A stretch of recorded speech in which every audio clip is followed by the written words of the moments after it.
Mi marido me echó de casa diciendo que yo no servía para nada. No sabía que era millonaria. No lloré. Sonreí. Después del funeral de mi padre, mi marido se rió y dijo: «No necesito una esposa que gana 150 pesos al día. Mejor vete». No tenía ni idea de que las ventas de mi software ya habían alcanzado los 700 millones de dólares al año. Solo respondí: «Está bien».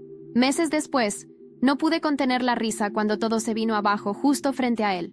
Todavía recuerdo el día en que todo cambió. Era una mañana soleada y íbamos a celebrar dos cosas importantes. Teresa, mi hijastra, había sido aceptada en la universidad y Pablo, mi marido, acababa de ser ascendido en el trabajo. Habíamos planeado una celebración familiar esa noche, algo que pensé que podía acercarnos después de años de tensión. Pero cuando llegué a casa esa tarde, la escena que me esperaba destruyó cualquier ilusión de normalidad a la que aún me aferraba. Había bolsas de basura apiladas en el jardín delantero, llenas de mi ropa y libros, algunas incluso abiertas, con mis cosas esparcidas por el césped. Al principio pensé que era un error. Tal vez alguien había confundido las bolsas, pero, a medida que me acercaba, el corazón se me hundía. Eso no era basura cualquiera. Eran mis cosas. Entré corriendo, con el corazón latiendo cada vez más fuerte, esperando alguna explicación. Pero lo que vi arriba me revolvió el estómago. Allí, justo en medio del cuarto, estaban Pablo, Teresa y mi suegra, alegremente metiendo el resto de mis pertenencias en más bolsas de basura. Apenas notaron que había entrado. «Apúrate y vete», dijo Teresa con voz seca y una ligera sonrisa de desprecio. «La abuela no puede mudarse hasta que tú te vayas». «Exactamente», añadió Pablo sin siquiera levantar la vista, como si hablara del clima. «No necesitamos a una fracasada como tú aquí». Mi suegra, que nunca me soportó, todavía tuvo el descaro de decir: «Gracias por el dinero de la universidad, por cierto. Nos vamos a quedar con eso». Me quedé parada, congelada, con la incredulidad apretándome el pecho como un torno. El rostro de Pablo estaba vacío, Teresa con los ojos llenos de desprecio, y mi suegra nunca escondió el asco que sentía por mí. Pero esto era un nuevo nivel de crueldad. Era como si para ellos yo no fuera una persona, solo un estorbo del que por fin podían deshacerse. Cuando Pablo se rió, ese sonido rompió algo dentro de mí. ¿Ganando 200 pesos la hora? ¿De verdad pensaste que valías algo? No vales nada, niña. Fuera. Un escalofrío helado recorrió mi cuerpo. Algo dentro de mí se rompió, y por primera vez en años no sentí miedo. Sentí rabia. No solo rabia. Sentí determinación. «Está bien, me voy», dije con voz firme, aunque todo dentro de mí temblaba. Di la vuelta y salí. Recogí las bolsas del jardín, metí todo en el coche y me fui. Mientras conducía, las lágrimas nublaban mi vista. Pero no paré. No podía parar. No iba a dejar que me vieran quebrarme. No iba a dejar que eso fuera el final. No debía terminar así. 12 años atrás, cuando conocí a Pablo, él parecía pura amabilidad. Nos conocimos en el trabajo y su manera extrovertida y alegre me atrajo. Era todo lo que yo no era, seguro de sí mismo, feliz y lleno de vida. En ese entonces yo era introvertida, tímida e insegura sobre el futuro. Él me hacía sentir como si yo fuera alguien especial, alguien que merecía ser amada. Salimos un año antes de que me pidiera matrimonio. Me dejó sin palabras. Nunca me vi como el tipo de mujer con la que alguien quisiera casarse. No era glamurosa ni extrovertida. Era sencilla. Pero Pablo me hacía sentir valorada. Me presentó a su hija, Teresa, que tenía 9 años en ese entonces. Parecía dulce y tímida, igualita a mí cuando era niña. Nos llevamos muy bien, o al menos eso creí. Todo parecía perfecto. Nuestra boda fue sencilla, solo con amigos y familiares cercanos. Pensé que estaba empezando una nueva vida, un nuevo capítulo con Pablo y Teresa. Pero no tardaron en aparecer las grietas. Al principio eran cosas pequeñas. La madre de Pablo venía a visitarnos, y aunque al principio parecía educada, pronto mostró su verdadero carácter. «Kelly, hay polvo en el estante», decía mientras inspeccionaba cada rincón de la casa. «¿Limpiaste bien?» Yo sonreía, intentando ser la nuera perfecta. Ignoraba sus comentarios y me esforzaba aún más por agradar, pero nunca era suficiente. Pablo también empezó a cambiar, aunque al principio no lo noté. Comenzó a criticar mi comida o el estado de la casa, siempre comparándome con su madre, que había sido ama de casa de tiempo completo. «Solo trabajas medio tiempo», dijo una noche, con tono irritado. «¿No deberías tener más tiempo para cocinar bien? Mi mamá nunca usó comida comprada». Quise explicarle que equilibrar el trabajo y las tareas del hogar no era fácil, pero no dije nada. Solo asentí con la cabeza, esforzándome aún más por hacer todo desde cero, quedándome despierta hasta tarde. Pensé que si me esforzaba un poco más, todo volvería a ser como antes. Me equivoqué. Con el tiempo, Pablo se volvió cada vez más cruel, y Teresa, que antes era dulce, empezó a comportarse como él. Repetía sus palabras y su tono. Cuando llegó a la adolescencia, dejó de llamarme Kelly y empezó a decirme la vieja. Cada vez que lo escuchaba era como recibir un puñetazo en el estómago, pero me convencía de que era solo una etapa, que cuando se fuera a la universidad, todo mejoraría. Me equivoqué otra vez. Me aferraba a la idea de que, en el fondo, Teresa seguía siendo aquella niña dulce que conocí, pero la verdad es que habían cambiado, o tal vez siempre fueron así, y yo fui demasiado ciega para darme cuenta. Los abusos verbales de Pablo eran cada vez más duros. «Llego cansado y esto es lo que encuentro», decía, tirando su lonchera sobre la encimera. «Comida congelada y sobras. ¿De verdad te importo?» No importaba cuántas veces explicara que preparar comida fresca todos los días era agotador. No importaba que pasara noches sin dormir solo para asegurarme de que todo estuviera perfecto. Nada era suficiente. Y Teresa, como siempre imitándolo, daba su opinión. «Tiene razón, papá. Deberías estar agradecido de que siquiera estamos comiendo su comida», decía, cruzándose de brazos. Yo tragaba en seco cada vez, reprimiendo la rabia. Creía que, si aguantaba un poco más, las cosas cambiarían.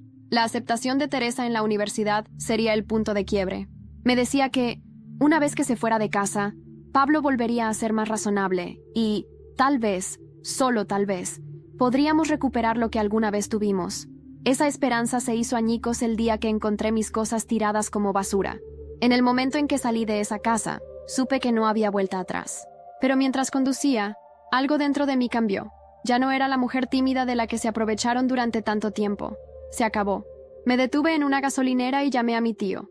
Siempre me apoyó, incluso después de que murieron mis padres. Cuando era más joven, prácticamente me crió como a una hija y me ayudó a establecerme después de la universidad. Cuando le conté lo que había pasado, se enfureció. «Puedes quedarte en uno de los dormitorios hasta que te recuperes», dijo sin pensarlo 2 veces. Acepté su oferta, agradecida de tener a alguien que realmente se preocupaba. Esa noche, me mudé a una pequeña y silenciosa habitación en la casa de huéspedes, lejos del caos que había sido mi vida. Pasé los días siguientes aclarando la mente, secando la ropa empapada por la lluvia y planeando mis próximos pasos. Nunca había vivido sola antes, pero de alguna forma, en ese momento, fue liberador. Ya no estaba triste por haber perdido a Pablo o a Teresa. Sentía rabia, sí, pero más que nada, sentía determinación por recuperar el control de mi vida. Ya me habían quitado tanto, mi tiempo, mi energía, mi autoestima, pero no se llevarían nada más. No ahora, nunca más. Pasó un mes en silencio, y por primera vez en años, sentí verdadera paz. Me enfoqué en mí misma, por primera vez en mucho tiempo. Volví a escribir, un pasatiempo que había dejado de lado durante el matrimonio. Era una pequeña alegría, pero me recordaba quién era antes de ser la esposa de Pablo, antes de ser la madrastra de Teresa. Y entonces, de la nada, Pablo llamó. No contesté. Dejé que fuera al buzón de voz, pensando que era solo otro intento de humillarme o pedirme algo. Pero los mensajes que llegaron después eran distintos. «Kelly, por favor, contesta el teléfono». Su voz estaba tensa, casi desesperada. «Algo está mal. Cancelaron la inscripción de Teresa en la universidad». Sonreí al escuchar el mensaje. Claro que había sido cancelada. Fui yo quien la canceló. Retiré todo el dinero de la cuenta de matrícula y lo transferí a una cuenta solo a mi nombre. Teresa no iría a la universidad, no con el dinero que yo había ahorrado. Cuando finalmente contesté la llamada de Pablo, estaba fuera de sí. «No tenías derecho. Ese dinero era para Teresa». Nunca me vi como el tipo de mujer con la que alguien quisiera casarse. No era glamurosa ni extrovertida. Era sencilla, pero Pablo me hacía sentir valorada. Me presentó a su hija, Teresa, que tenía 9 años en ese entonces. Parecía dulce y tímida, igualita a mí cuando era niña. Nos llevamos muy bien, o al menos eso creí. Todo parecía perfecto. Nuestra boda fue sencilla, solo con amigos y familiares cercanos. Pensé que estaba comenzando una nueva vida, un nuevo capítulo con Pablo y Teresa. Pero no tardaron en aparecer las grietas. Al principio eran cosas pequeñas. La madre de Pablo venía a visitarnos y, aunque al principio parecía educada, pronto mostró su verdadera cara. «Kelly, hay polvo en el estante», decía, inspeccionando cada rincón de la casa. «¿Limpiaste bien?»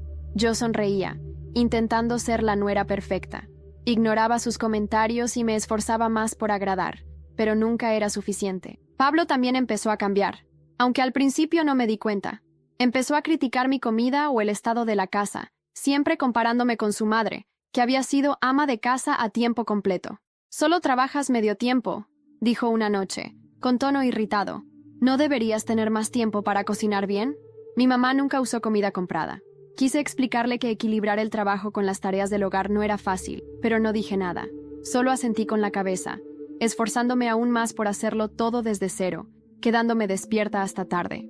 Pensé que si me esforzaba un poco más, todo volvería a ser como antes. Me equivoqué. Con el tiempo, Pablo se volvió cada vez más cruel, y Teresa, que antes era dulce, empezó a comportarse como él. Repetía sus palabras y su tono. Cuando llegó a la adolescencia, dejó de llamarme Kelly y empezó a decirme la vieja. Cada vez que lo escuchaba, era como recibir un puñetazo en el estómago, pero me convencía de que era solo una etapa, que cuando se fuera a la universidad, todo mejoraría. Me equivoqué otra vez. Me aferraba a la idea de que, en el fondo, Teresa seguía siendo aquella niña dulce que conocí, pero la verdad es que habían cambiado. O tal vez siempre fueron así y yo simplemente fui demasiado ciega para verlo. Los abusos verbales de Pablo se volvían más fuertes cada día. Llego cansado y «¿Esto es lo que encuentro?», decía, tirando su lonchera sobre la encimera. Comida congelada y sobras. ¿De verdad te importo? No importaba cuántas veces explicara que preparar comida fresca todos los días era agotador. No importaba que pasara noches sin dormir solo para que todo estuviera perfecto. Nada era suficiente. Y Teresa, como siempre imitando a su padre, también daba su opinión. «Tiene razón, papá. Deberías estar agradecido de que siquiera estamos comiendo su comida», decía ella cruzándose de brazos. Yo tragaba en seco cada vez, reprimiendo la rabia. Pensaba que, si aguantaba solo un poco más, las cosas iban a cambiar. La aceptación de Teresa en la universidad iba a ser el punto de inflexión. Me decía que, una vez que se fuera de casa, Pablo sería más razonable y, tal vez, solo tal vez, podríamos reencontrarnos con lo que alguna vez tuvimos. Esa esperanza se rompió el día que encontré mis cosas tiradas como basura. En el momento en que salí de esa casa, supe que ya no había marcha atrás, pero mientras conducía, algo dentro de mí cambió. Ya no era la mujer tímida de la que se aprovecharon durante tanto tiempo. Se acabó. Me detuve en una gasolinera y llamé a mi tío. Siempre me apoyó, incluso después de que murieron mis padres. Cuando era más joven, prácticamente me crió como a una hija y me ayudó a establecerme después de la universidad. Cuando le conté lo que había pasado, se enfureció. «Puedes quedarte en uno de los dormitorios hasta que te recuperes», dijo sin pensarlo 2 veces. Acepté su oferta, agradecida de tener a alguien que realmente se preocupara. Esa noche, me mudé a una habitación pequeña y silenciosa en la casa de huéspedes, lejos del caos que fue mi vida anterior. Pasé los días siguientes organizando mis pensamientos, secando la ropa empapada por la lluvia y planeando mis próximos pasos. Nunca había vivido sola antes, pero de alguna forma, en ese momento, fue liberador. Ya no estaba triste por haber perdido a Pablo o a Teresa. Sentía rabia, sí, pero más que nada, sentía determinación de retomar el control de mi vida. Ya me habían quitado tanto, mi tiempo, mi energía, mi autoestima, pero no se llevarían nada más. No ahora, nunca más. Pasó un mes en silencio, y por primera vez en años, sentí verdadera paz. Me enfoqué en mí, por primera vez en mucho tiempo. Volví a escribir, un pasatiempo que había abandonado durante el matrimonio. Era una pequeña alegría, pero me recordaba quién era antes de ser la esposa de Pablo, antes de ser la madrastra de Teresa. Y entonces, de la nada, Pablo llamó. No contesté. Dejé que fuera al buzón de voz, pensando que era solo otro intento de humillarme o pedirme algo. Pero los mensajes que llegaron después eran distintos. «Kelly, por favor, contesta el teléfono». Su voz estaba tensa, casi desesperada. «Algo está mal. Cancelaron la inscripción de Teresa en la universidad». Sonreí al escuchar el mensaje. Claro que la habían cancelado. Fui yo quien la canceló. Retiré todo el dinero de la cuenta de matrícula y lo transferí a una cuenta solo a mi nombre. Teresa no iría a la universidad, no con el dinero que yo había ahorrado. Cuando finalmente contesté la llamada de Pablo, estaba fuera de sí. «No tenías derecho. Ese dinero era para Teresa». Nunca olvidaré ese día. Era una mañana soleada en Madrid, y yo regresaba a casa después del funeral de mi padre. Mi corazón estaba pesado, pero me consolaba pensar que, al menos, Pablo y Teresa estarían allí para apoyarme. Sin embargo, al llegar, encontré mis pertenencias esparcidas por el jardín, como si fueran basura. «¿Qué está pasando?», pregunté, con la voz temblorosa. Pablo, sin mirarme, respondió: «No necesitamos a una fracasada como tú aquí. Mejor vete». Teresa, con una sonrisa sarcástica, añadió: «La abuela no puede mudarse hasta que tú te vayas. Mi suegra, que nunca me soportó, tuvo la desfachatez de decir: gracias por el dinero de la universidad, por cierto. Nos vamos a quedar con eso». Sentí cómo mi mundo se desmoronaba, pero en lugar de llorar, sonreí. No sabían que yo era millonaria gracias a las ventas de mi software, que generaban más de $700 millones al año. «Está bien, me voy», respondí con firmeza. Recogí mis cosas, las metí en el coche y me fui. Conduje sin rumbo, las lágrimas nublando mi vista. Pero no me detuve. No podía dejar que me vieran quebrada. No iba a permitir que eso fuera el final. Me dirigí a casa de mi tío en Valencia, quien siempre me apoyó. Al contarle lo sucedido, su rostro se tornó rojo de ira.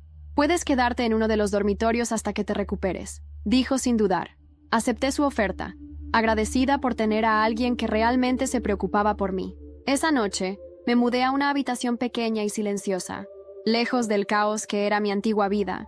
Pasé los días siguientes reflexionando, secando la ropa empapada por la lluvia y planeando mis próximos pasos. Nunca había vivido sola antes, pero, de alguna manera, en ese momento, fue liberador. No estaba más triste por haber perdido a Pablo o Teresa.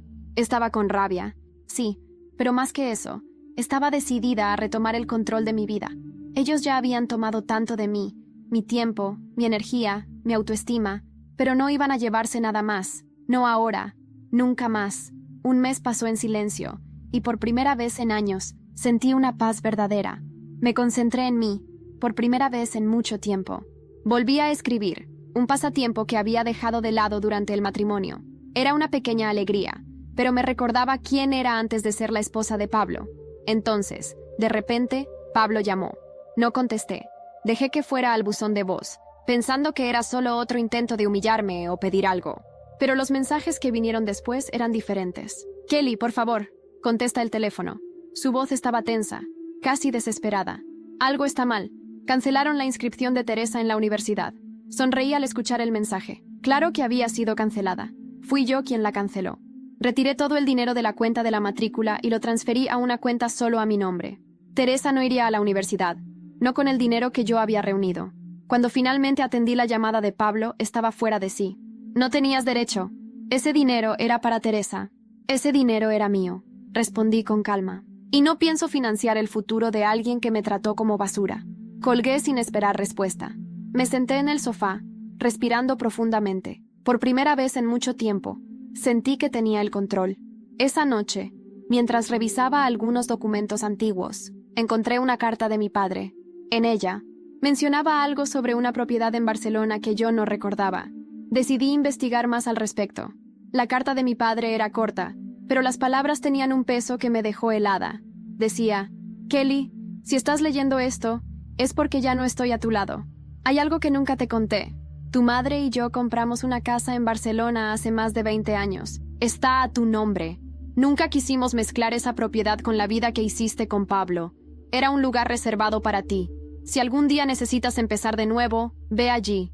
Y recuerda, no tienes nada que demostrarle a nadie. Eres más fuerte de lo que crees». Guardé la carta con manos temblorosas. No sabía qué me impactaba más: la existencia de esa propiedad secreta, o que mi padre siempre supo, de alguna forma, que yo iba a necesitar un escape. 2 días después, conduje a Barcelona. El GPS me llevó a un barrio residencial tranquilo, con calles arboladas y fachadas elegantes pero discretas. Frente a mí, estaba una casa de 3 pisos con ventanales amplios, persianas de madera y un pequeño jardín descuidado, pero con potencial. La llave que venía con la carta abrió sin resistencia. El aire olía a polvo y abandono, pero también a libertad. Recorrí cada habitación. Había muebles antiguos cubiertos por sábanas blancas, libros en estanterías y fotos de mis padres cuando eran jóvenes. Allí dentro, sentí algo que no había sentido en años: pertenencia. Decidí quedarme. Reformé el lugar poco a poco, habitación por habitación, haciendo de esa casa no solo un refugio, sino un centro de operaciones para todo lo que vendría. Cada decisión estaba impregnada de una claridad nueva, como si finalmente viera el mundo con los ojos bien abiertos. Un mes más tarde, recibí un correo inesperado de un antiguo colega del mundo tech. Se llamaba Javier, y había trabajado conmigo en los primeros años del software. «Kelly, me alegra saber que sigues viva. He estado siguiéndote discretamente. Vi lo que pasó con Pablo. ¿Sabías que él intentó vender parte de tu código fuente hace unos años? ¿Qué? Le respondí sin entender. Sí, lo intentó a través de una empresa fachada en Sevilla. Pero algo falló, y nunca se concretó. Tengo pruebas. Si quieres hacer algo con esto, estoy dentro.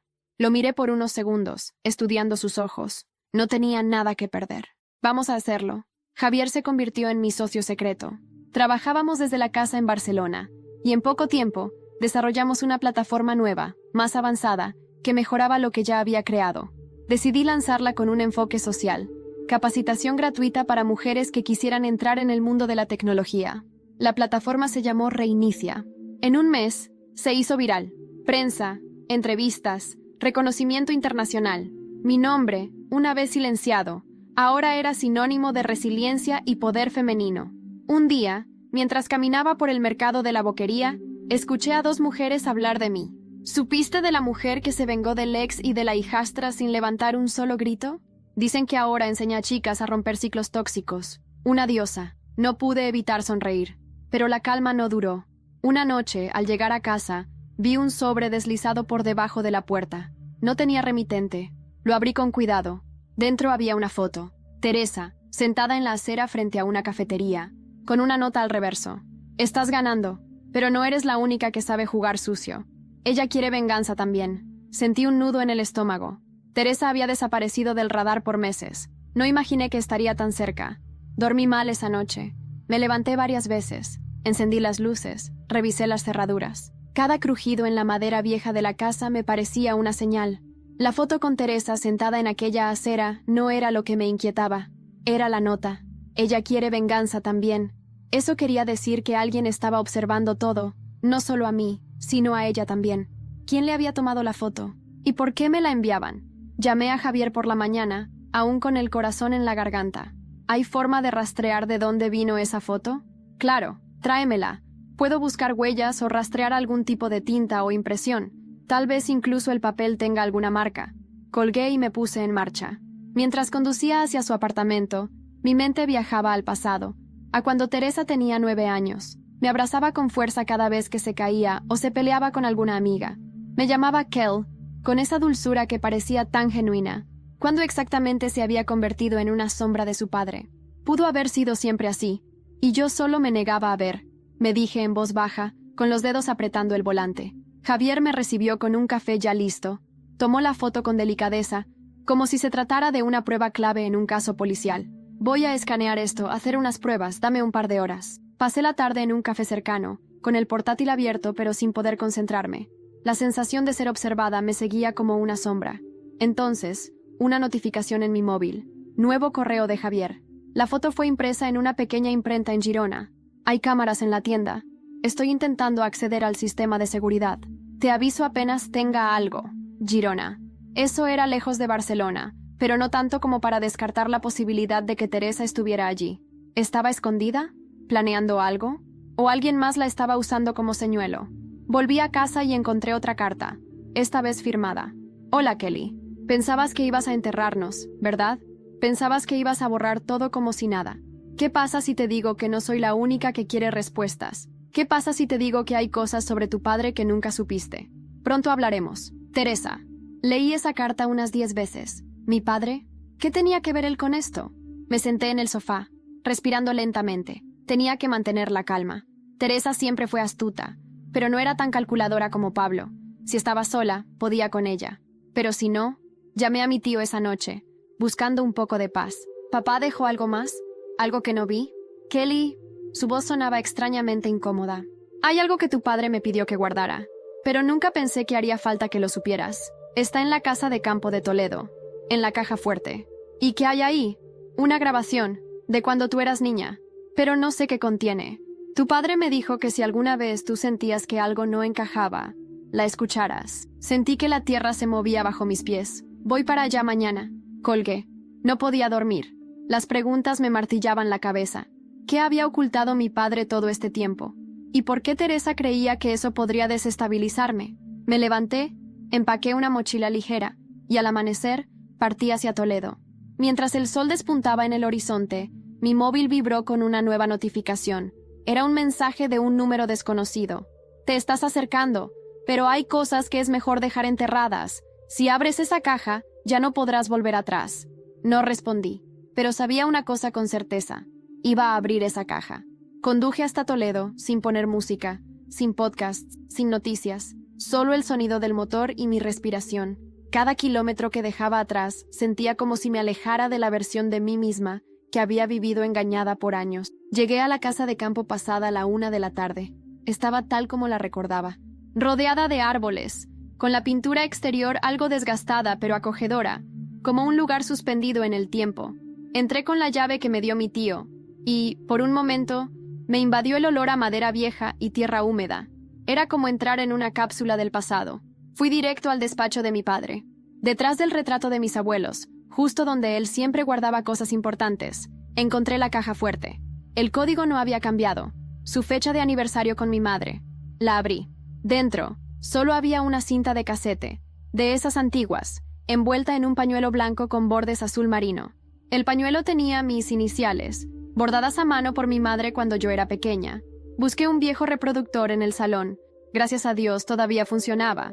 Y metí la cinta. La voz de mi padre llenó la sala, temblorosa, como si hablara desde otro mundo.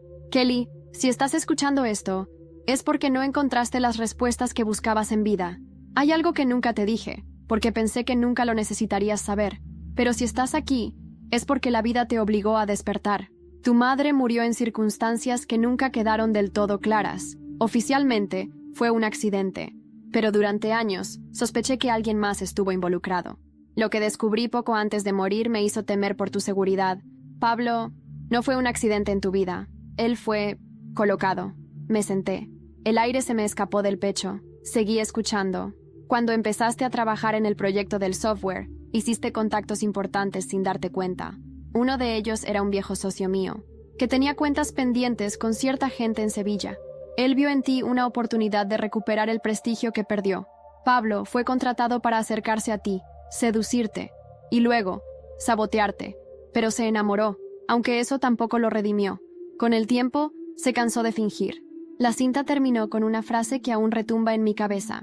Kelly, el enemigo nunca estuvo solo afuera, siempre estuvo en tu cama. Lloré.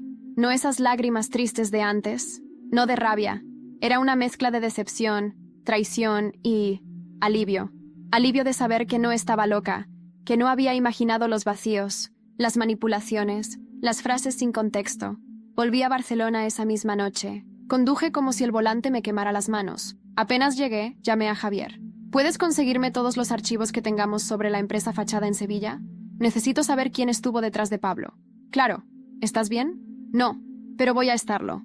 Pasaron 2 días sin noticias. Me concentré en el trabajo, en la expansión de Reinicia, en ignorar el remolino emocional que se agitaba dentro de mí, hasta que Javier apareció en mi puerta, con una carpeta en la mano. Kelly, esto es más grande de lo que imaginábamos. Dentro de la carpeta había documentos de transferencias bancarias, nombres, fechas, pero lo que me congeló fue una foto. Pablo, junto a un hombre canoso, con gafas oscuras y una sonrisa familiar. ¿Quién es ese? Javier dudó antes de responder.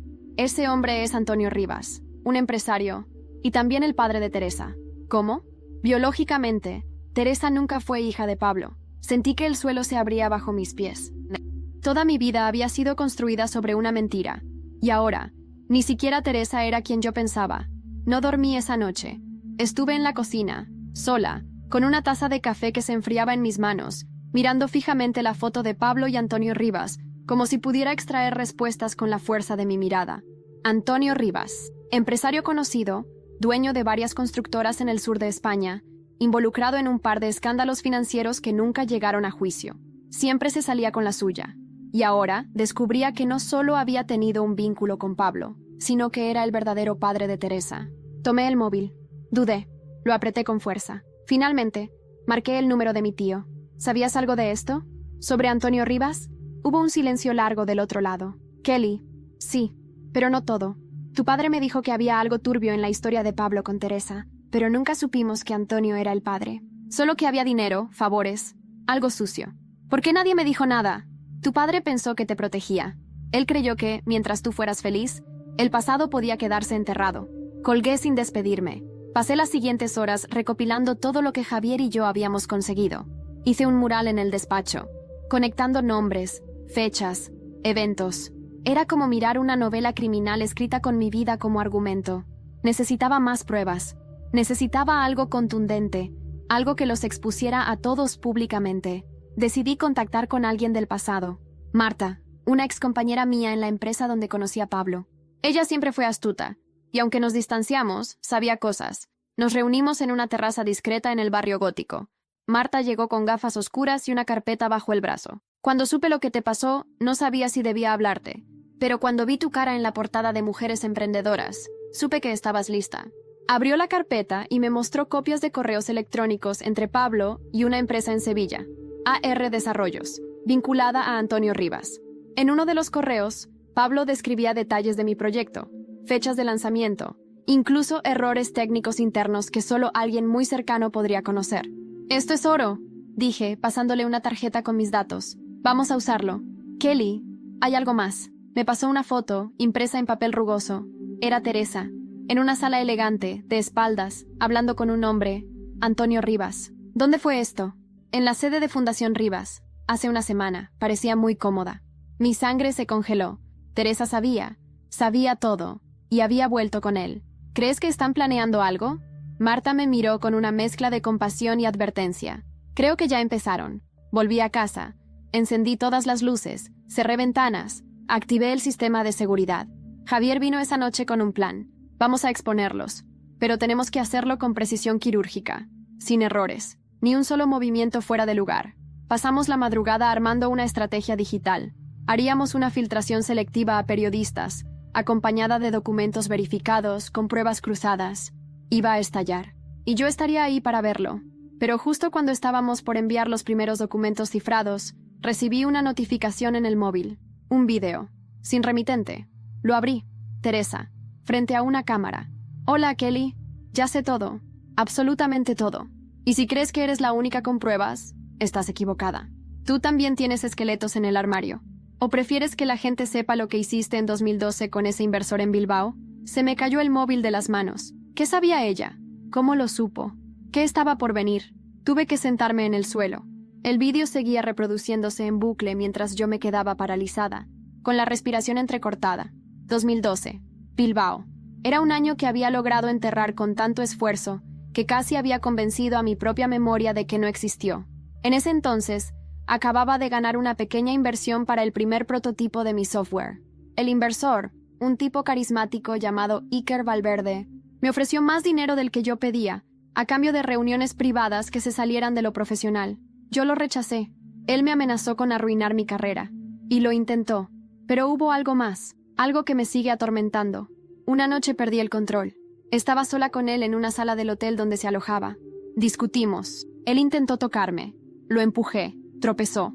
Cayó. Se golpeó la cabeza contra el borde de una mesa baja. Estuvo 2 días en coma. Nunca me denunciaron. Su familia cubrió todo para evitar un escándalo. El trato fue que yo me alejara del proyecto. Y a cambio, todo se borraría. Me fui. Reemplacé el nombre del software. Empecé de cero. ¿Cómo demonios Teresa sabía esto? Javier, dije marcando con manos temblorosas. Necesitamos saber si alguien ha accedido a nuestros archivos. ¿Recibiste otra amenaza? Sí. Un vídeo. De Teresa. Hablando de algo que solo estaba en mis archivos personales. Y en la mente de Iker Valverde. ¿Iker? Kelly. Él murió hace 2 años. Ataque al corazón. Está en los registros públicos. El estómago se me cerró. Teresa estaba hurgando más profundo de lo que creía posible. Ella no era solo una hija despechada. Era estratégica y peligrosa. Esa noche no dormí. Caminé por la casa como un alma en pena, preguntándome si la sed de venganza de Teresa venía solo de su odio hacia mí, o si había alguien más alimentándola. Su padre biológico, quizás. Antonio Rivas. Todo apuntaba a él. Decidí enfrentarme a uno de mis fantasmas. Llamé a la viuda de Iker. Nunca imaginé que contestaría. «Hola, ¿quién habla?» «Soy Kelly Rodríguez. Necesito hablar contigo. Sobre lo que pasó en 2012, no busco problemas, solo respuestas». Hubo un silencio largo. «Te espero mañana, pero si mientes, lo sabré». Al día siguiente, viajé a Santander. Al llegar, me recibió una mujer fría, elegante, pero con los ojos llenos de cicatrices invisibles. Mi marido era un cerdo. Lo sabes tú, lo sé yo. Nunca te culpé por lo que pasó. dijo mientras servía café. Pero no entiendo por qué ahora todo vuelve. Le mostré el vídeo de Teresa. ¿La conoces? Sí. La vi una vez, hace unos meses. Vino a preguntar por ti. Dijo que eras su madre adoptiva. Quería saber sobre tu pasado. Pensé que estaba buscando reconciliación. Le mostré una caja con archivos que Iker guardaba. Nunca los abrí. ¿La dejaste llevárselos? Sí.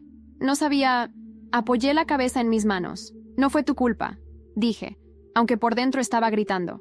Volví a Barcelona esa misma tarde. Sabía que la única forma de protegerme era adelantándome a Teresa. No podía dejar que ella jugara con mi pasado. Necesitaba confesar antes de ser expuesta. Llamé a un periodista de investigación, un viejo conocido que siempre buscaba historias humanas, redención y justicia. Tengo algo que contarte, pero no será fácil de escuchar. Nos reunimos al día siguiente. Grabamos una entrevista. Conté todo. Desde 2012 hasta lo que viví con Pablo y Teresa. Con lágrimas, con pausas, con la voz rota. La entrevista fue publicada una semana después, y se volvió viral. Pero no todos los comentarios fueron de apoyo. Algunos me llamaron manipuladora. Otros dijeron que usé mi trauma para hacerme famosa. Teresa, por supuesto, no se quedó callada. Publicó un vídeo. Kelly cree que puede controlarlo todo. Pero se olvidó de una cosa. Yo también sé cómo jugar este juego. Y ahora voy a enseñarle cómo se siente perderlo todo. Esa noche recibí un correo sin asunto, con una foto adjunta. Mi casa en Barcelona. Entonces, en llamas. Me quedé mirando la pantalla como si el fuego pudiera salir de la imagen y quemarme viva ahí mismo. Mi casa, mi refugio, mi santuario. Las llamas iluminaban la noche barcelonesa con una furia que me devolvía a todos esos días en los que me sentí pequeña, inútil, desplazada. Ahora era mi vida lo que ardía. Otra vez, tomé las llaves del coche sin pensar. Conduje como una condenada. Al llegar, los bomberos ya estaban controlando el incendio. Javier estaba ahí, su cara pálida iluminada por las luces de emergencia. Llegaron a tiempo, pero se perdió casi todo. Me dijo sin mirarme directamente. ¿Hay pruebas? ¿Cámaras? Pregunté con la voz quebrada. Alguien apagó el sistema de seguridad desde adentro. No respondí. No podía. Solo caminé hacia los restos carbonizados de mi casa, las cenizas que bailaban en el aire como si celebraran una victoria ajena. Pero no lloré. Ya no. La policía me hizo preguntas. Tomaron muestras. Prometieron una investigación. Pero yo sabía que no iban a encontrar nada. Teresa no era impulsiva. Ella no lo hizo por rabia. Lo hizo para mandar un mensaje. Puedo alcanzarte donde sea. Esa noche dormí en casa de Javier. Me desperté en la madrugada, empapada en sudor. Soñé con fuego, con mi padre, con la cinta y con Teresa, mirándome desde una sombra, sus ojos brillando de odio. Al día siguiente, tomé una decisión. Había pasado suficiente tiempo respondiendo. Ahora era el momento de actuar. Dejé que Teresa moviera todas las piezas hasta ahora. Ella creía tener el control, pero se olvidó de algo esencial. Yo la crié. Yo la conocía mejor que nadie. Contacté con un hacker de confianza que trabajaba en el backend de Reinicia. Le pedí algo delicado. Necesito acceso a las comunicaciones de Teresa. Cuentas de correo, redes sociales, ubicación si puedes. Lo que sea que tengas, quiero verlo todo. Eso es ilegal, me dijo con una ceja levantada. Y lo que ella hizo no lo fue. Tú decides. 3 días después, tenía todo un archivo comprimido esperándome. Conversaciones con Antonio Rivas, movimientos bancarios, archivos compartidos, todo cuidadosamente oculto tras nombres falsos y cuentas cifradas.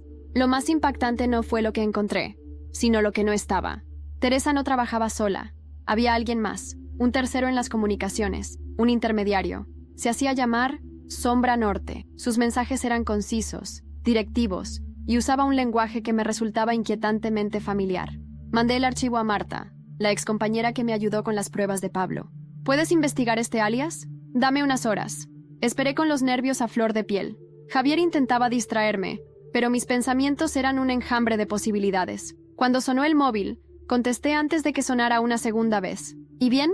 Lo tengo, dijo Marta. Sombra Norte es un alias que Pablo usaba cuando trabajaba en espionaje corporativo. Lo usó antes de conocerte. Y después de que tú te fuiste, volvió a usarlo. ¿Estás diciendo que Pablo está detrás de esto? No solo detrás. Está coordinándolo todo. Me quedé en silencio. La sangre me zumbaba en las sienes. Kelly, tu guerra no es solo con Teresa, es con él. Colgué sin responder. Pasé la noche en vela, escribiendo una carta a mano. Algo en mí me decía que ya no bastaba con destruirlos desde las sombras. Necesitaba que me vieran, que sintieran el peso de todo lo que me quitaron. A la mañana siguiente, envié invitaciones formales a Pablo, Teresa y Antonio Rivas para asistir a una gala benéfica exclusiva de Reinicia, una celebración pública, una trampa cuidadosamente diseñada.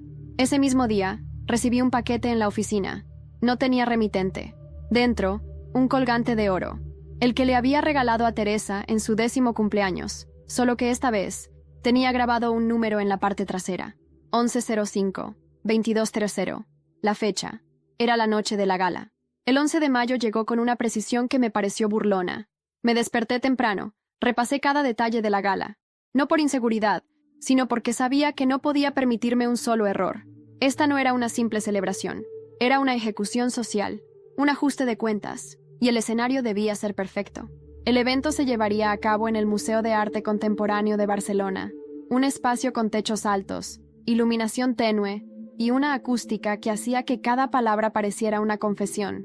Invité a medios, personalidades del mundo tech, representantes de ONGs y, por supuesto, a mis 3 antagonistas. A las 21:15, los invitados comenzaron a llegar.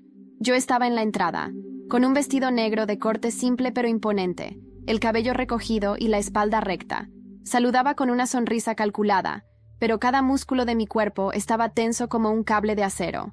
A las 21:47, los vi.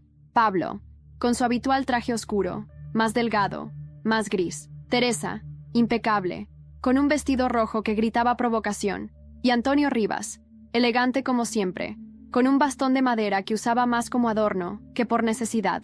Todos sonreían. Hipócritas. Se acercaron como si nada hubiese pasado. «Kelly», dijo Pablo, con ese tono falso que conocía tan bien. «Impresionante lo que has hecho aquí». «Gracias. No esperaba menos de mí misma», respondí, manteniendo la compostura. Teresa me miró con una ceja arqueada. «Nos alegra que nos hayas invitado, aunque me cuesta entender por qué, después de todo. Porque todo merece un cierre. ¿No crees?» Antonio no dijo nada. Solo me observó como si estuviera estudiando un mapa. No sabían lo que se avecinaba, y eso era lo que lo hacía delicioso. A las 22:00, la sala principal se llenó. La iluminación cambió. Subí al escenario. El micrófono era mío. El silencio fue inmediato. «Buenas noches a todos. Gracias por estar aquí. Hoy celebramos algo más que un proyecto. Celebramos segundas oportunidades. Celebramos renacer. Aplausos. Pero yo no terminé. Y como toda historia que vale la pena ser contada, la mía también tiene héroes y villanos». La pantalla gigante detrás de mí se iluminó. Apareció un vídeo, clips breves de entrevistas, recortes de prensa, documentos legales. La narración, mi voz, comenzaba a relatar mi historia, desde los abusos sutiles de Pablo hasta la traición de Teresa, pasando por la red de corrupción vinculada a Antonio Rivas. El ambiente cambió. Se podía oír la respiración pesada de la gente. Pablo se puso rígido. Teresa intentó mantener la calma, pero su mandíbula temblaba. Antonio murmuró algo al oído de un asistente. «Esto es una trampa», dijo Pablo entre dientes. Yo sonreí. «No, esto es la verdad, la que ustedes trataron de enterrar». El vídeo terminaba con una frase: «El silencio protege al abusador. La palabra lo destruye». El aplauso fue atronador. Pero no miré al público. Miré a ellos, a los 3. Uno por uno. Estaban desnudos. No literalmente, pero sí en su poder, en su imagen, en su control. La policía entró minutos después. Javier les entregó los documentos que recopilamos. No fueron arrestados ahí mismo. No todavía. Pero la investigación formal se activó esa noche. Y la prensa ya tenía el espectáculo que tanto adora. Esa noche regresé a mi nueva casa. Un ático que había comprado discretamente semanas antes. Cerré la puerta. Me quité los tacones. Me miré al espejo. No lloré. No grité. Solo dije en voz baja: «Se acabó». Pero justo cuando me disponía a apagar el móvil, una notificación apareció. «Has recibido una transferencia de archivos cifrados. Remitente desconocido». El asunto decía solo una palabra: «Mamá». Abrí el archivo con las manos temblorosas. La palabra «mamá» flotaba en la pantalla como una sombra luminosa que me tiraba hacia el pasado. No sabía si era una burla más de Teresa, un juego mental o algo real. Pero la curiosidad pudo más que el miedo. Eran vídeos, archivos antiguos, fechados entre 1993 y 1995. Imágenes granuladas, en baja resolución, pero ahí estaban. Mis padres, yo, de niña, jugando en un parque de Málaga, en una playa de Almería, en una terraza llena de macetas que recordaba vagamente. Mi madre cantaba una canción de cuna. Yo reía. Y mi padre filmaba. Me cubrí la boca con una mano. No lloré. Era algo más profundo. Era como si me desarmara desde adentro. Nadie me había visto así en años. Vulnerable, sin escudos, sin estrategias, sin...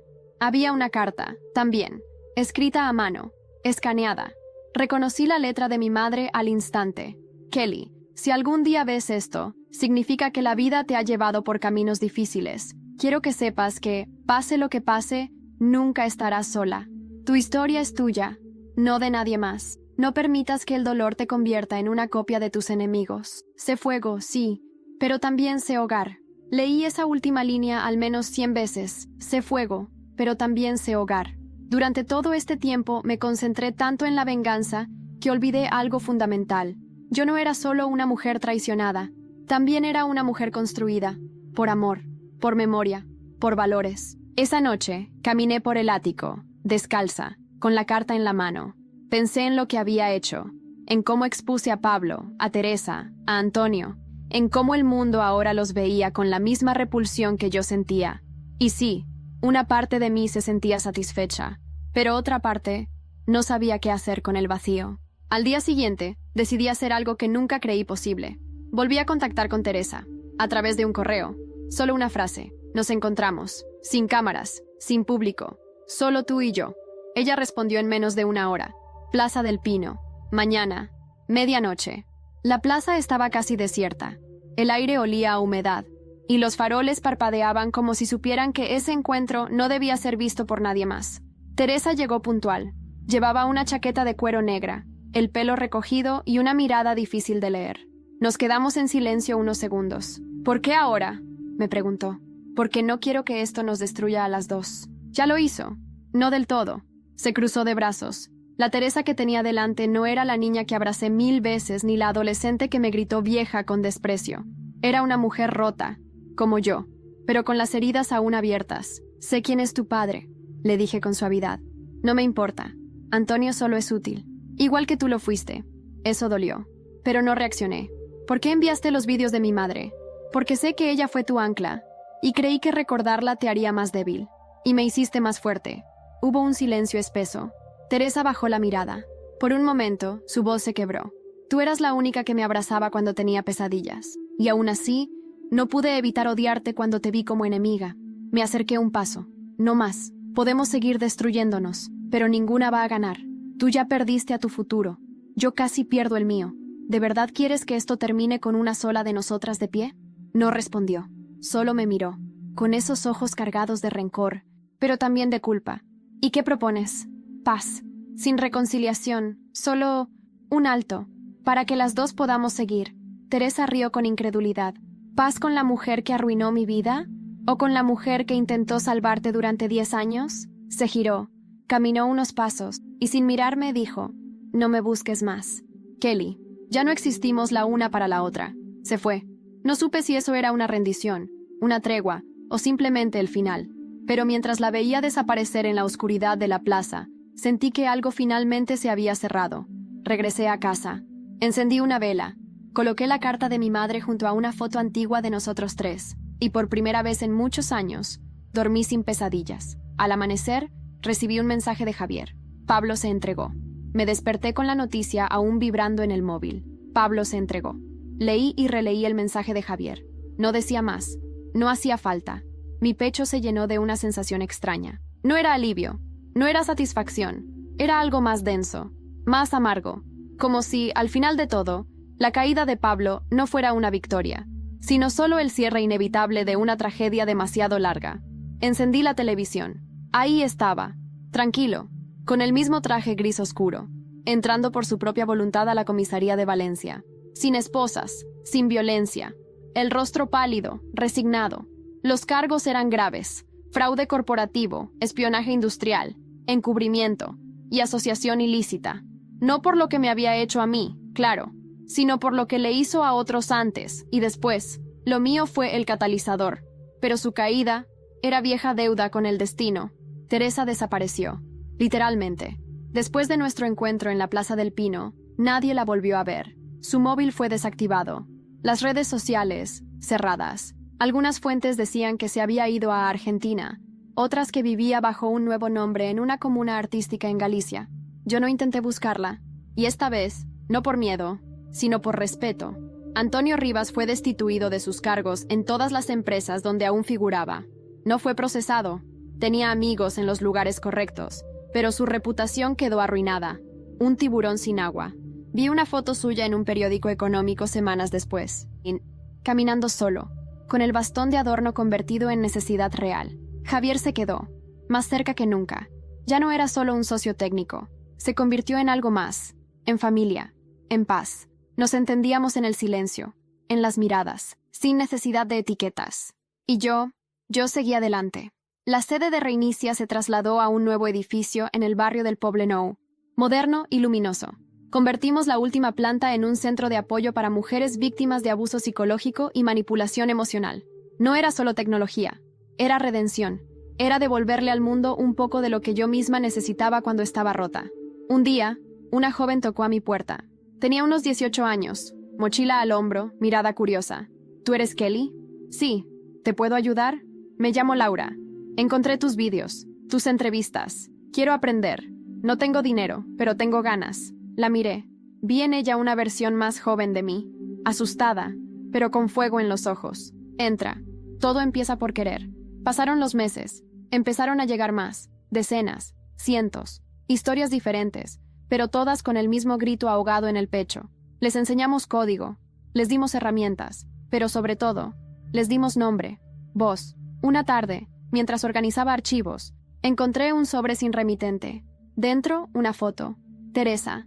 En una sala con ordenadores, rodeada de chicas jóvenes, sonriendo, enseñando. Al reverso, una sola frase escrita a mano. No somos nuestras cicatrices, somos lo que hacemos con ellas. Me senté en silencio. Acaricié la foto. No lloré. No lo necesitaba. Ya no era fuego, ya no era hogar, era ambas cosas. Y eso era suficiente.